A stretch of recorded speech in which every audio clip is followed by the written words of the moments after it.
I'm Kaitlyn. And today we'll be talking about school safety and school shootings, specifically the rise of school shootings in recent years and the recent school shootings like the Covenant shooting here in Tennessee. And we'll also be talking about those impacts on students and their communities.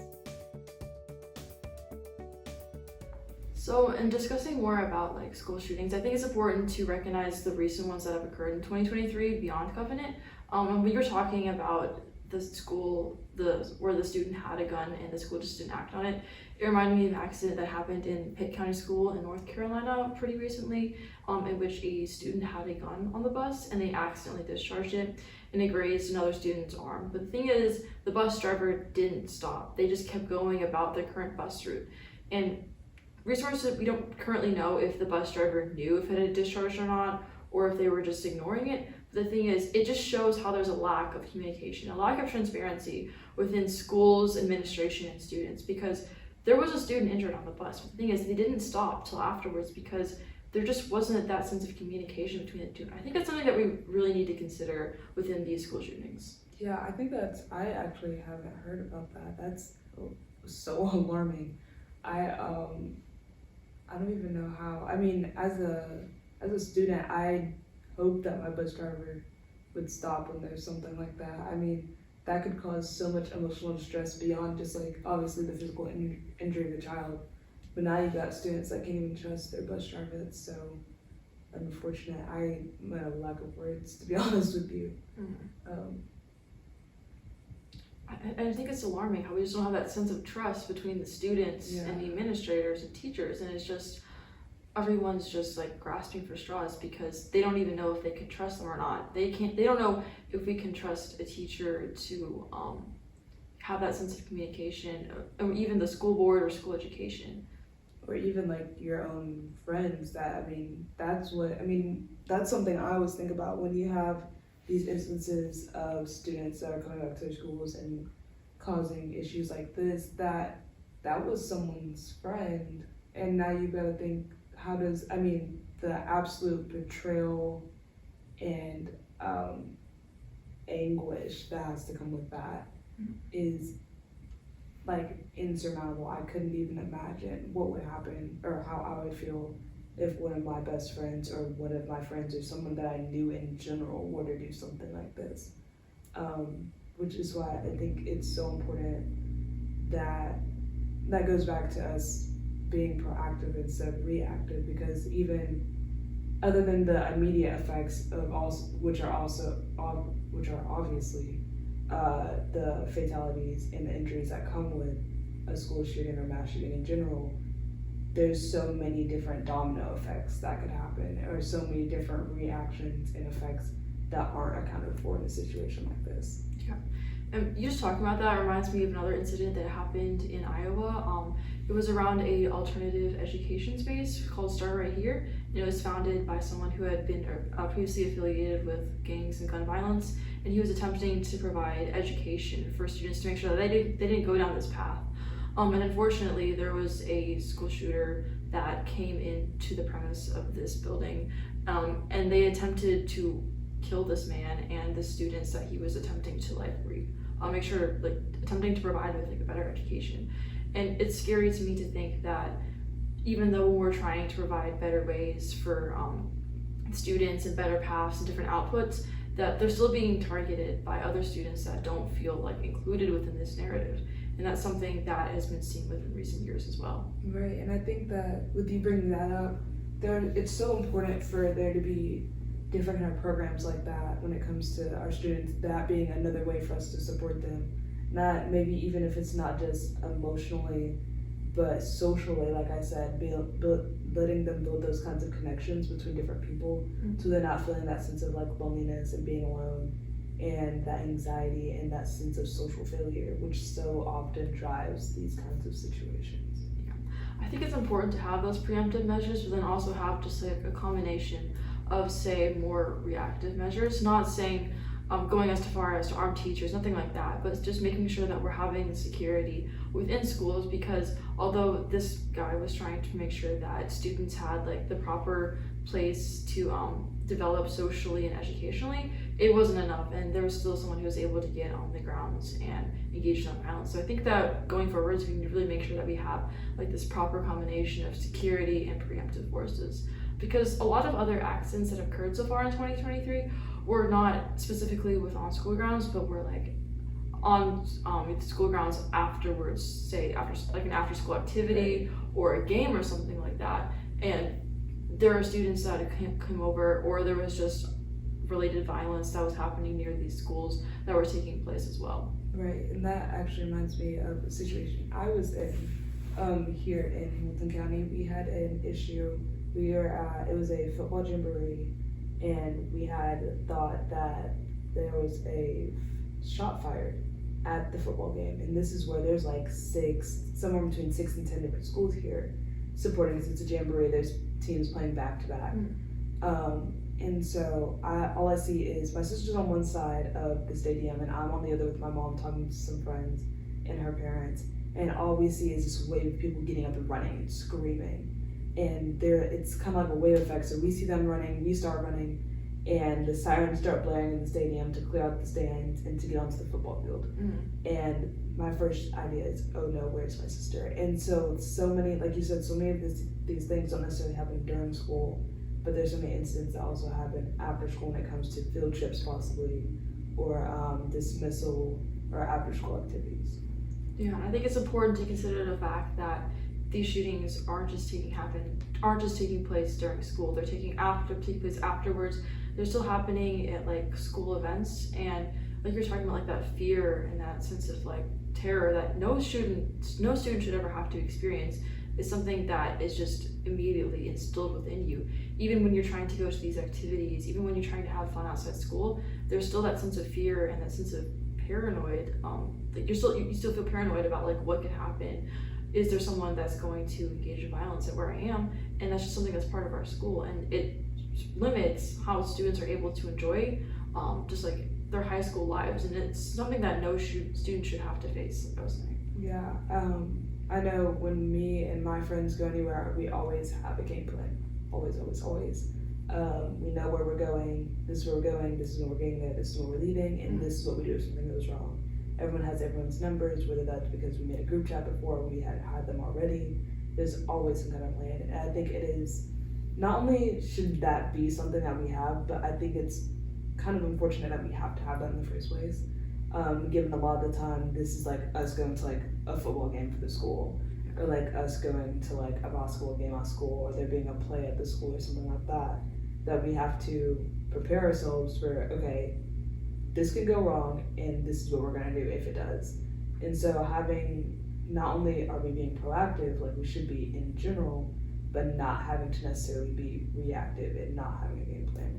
Yeah, but it's still scary and unfortunate that a lot of us have to have like that game plan per se to think about what could go wrong instead of just enjoying the night. And it's something that's really hurting, I think, our student population in terms of anxiety, in terms of depression, and just how we're reacting to our high school lives, which should be stress-free. Yeah, especially when you're looking at like during this time, we're looking at proms, graduations, senior nights, senior dinners, that kind of thing, when you're having a ton of people gathering together, including not just students, but parents, and parents that can have problems with other parents because their kids don't get along, or parents who are part of this affiliation that doesn't like this affiliation, things like that, which is how we ended up with us having to have tickets for our graduations instead of just being able to have open invites, especially when you have venues that can accommodate more than what you need.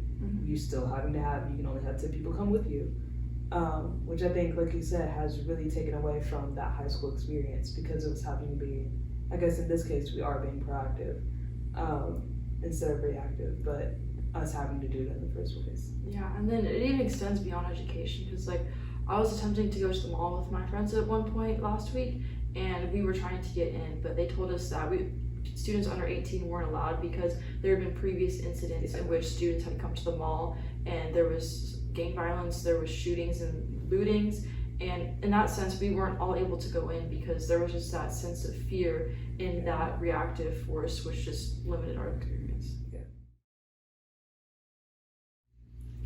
So when we're discussing these recent school shootings, it's really important for us to address the one that has taken the nation by a storm, which is of course the Covenant school shooting.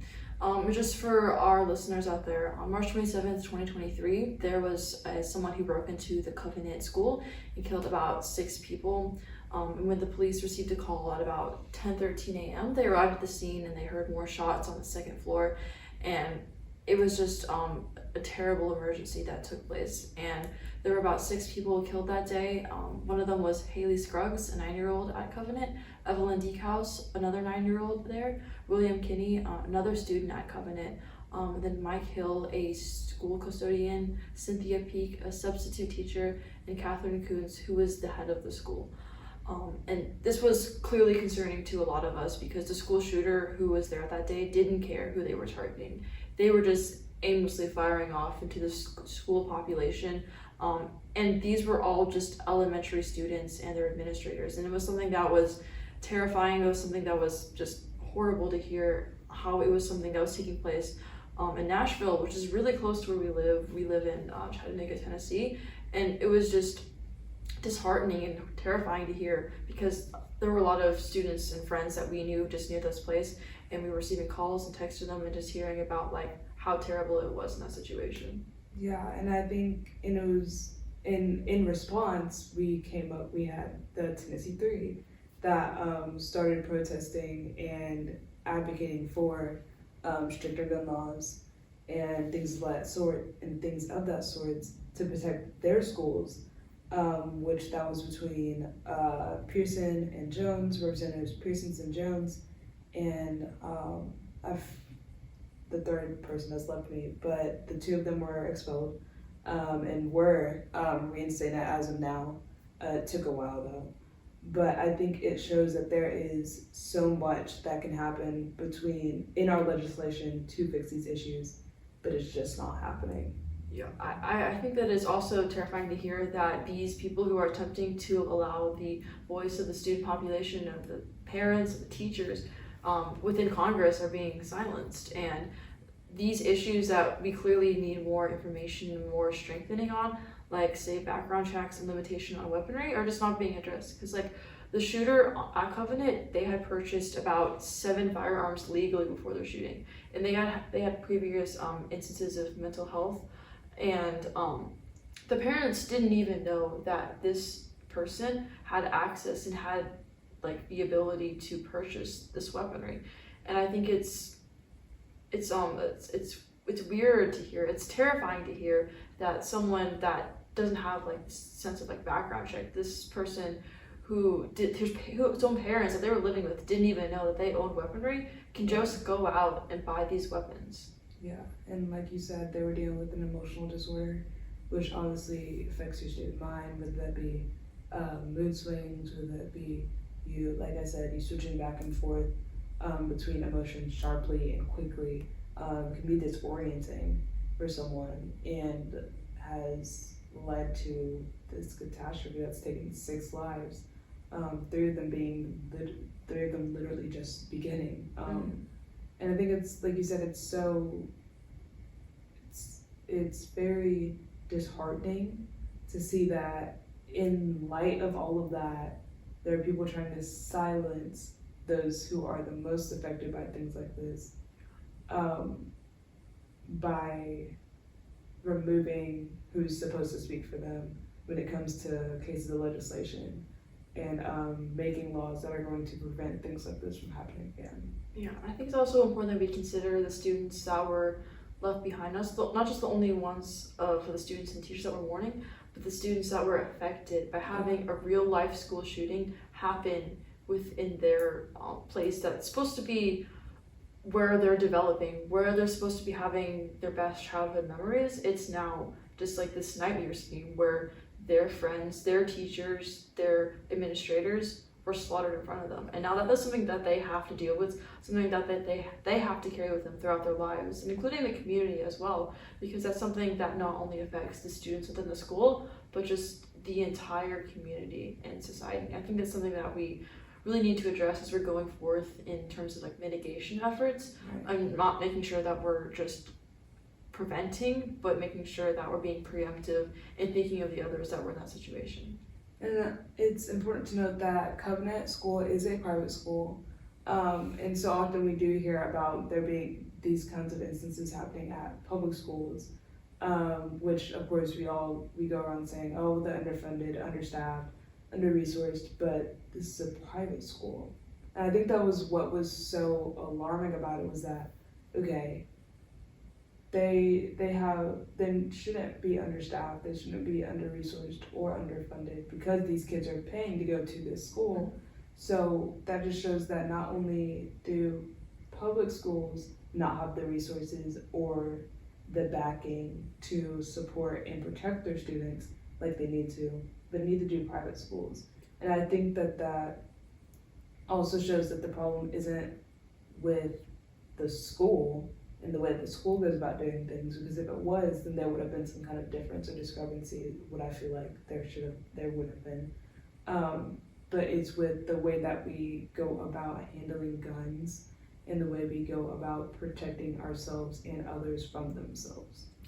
I think that is also true, but I think there's also like a difference that we see between which school shootings are happening in public and which ones are happening in private. It's not the same amount, and although it's going to be happening because this is an issue that's faced by all students in America, unfortunately, it's going to be more likely found in public schools. And I think it does go back to it being understaffed, under resources, and although it's still going to be happening in private schools because of like just how we handle guns and mental health as a state, I think that we also have to look at it through the lens of how the community handles it as well. So I think that it's also an issue on just like the state level, but also within each district and how they handle education as well.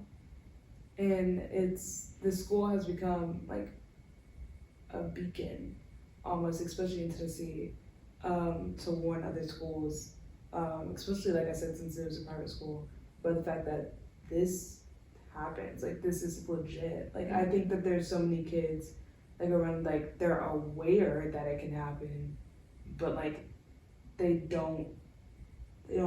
not, it's not realistic to them. Yeah. There's so many things that like it doesn't click until it happens, and I think there being school violence, but violence in schools is definitely one of them. I also think it's due to the fact that this whole issue is becoming politicized, and it's not something that politics need to be a part of. These are children's lives, health, and communities' lives that are being put on stake, but instead we're focusing on like the political aspects of it, and that clash between the two parties and those two ideologies results in ensuring that nothing is being addressed because we're too focused on the political side rather than the children. And that's something that's really limiting how we're able to address this issue, because we're just too focused on the side that doesn't matter. We're not focusing on the children and the teachers and the educators themselves. Yeah. And I think it's disappointing. And I know we keep throwing on different adjectives, it's honestly just like sad. That there's a lack of attention to details like that, especially coming from our legislators, and that it has become something that's politicized. Because the life of my sister, the life of you, the life of me, the life of our students, teachers, administrators, police officers, which are also affected by the increase in mass shootings because they're having to come out and protect us, so first responders, and so on and so forth, everyone involved in the education system and those that protect it has become so politicized because their lives, their people, they're someone's dads, moms, brothers, sisters, grandfathers, grandmothers, so on and so forth, and you can't politicize someone's life, And so I think that it's so important for us to take a look at situations like this and learn from them, especially when it comes to how the legislators were removed from the House of Representatives afterward, and how we move forward in making sure that not only that doesn't happen again, but how we move forward in trying to ensure that mass shootings in general and school shootings don't happen again. Yeah, I agree. I think that we really need to take politics out of education. It really has no place there in a sense, because it's only creating more division within how we should address students, their education and such. And like you said, we're focusing more on the aspects that are just more dividing us rather than uniting us. And I think that's something that we need to really address and take out as we go forwards, making sure that we're looking at this from a holistic approach and not what does the other side think so I can disagree with them, but rather what is best for our society, our students, our teachers, and what can we do to ensure that that goes forwards. Right.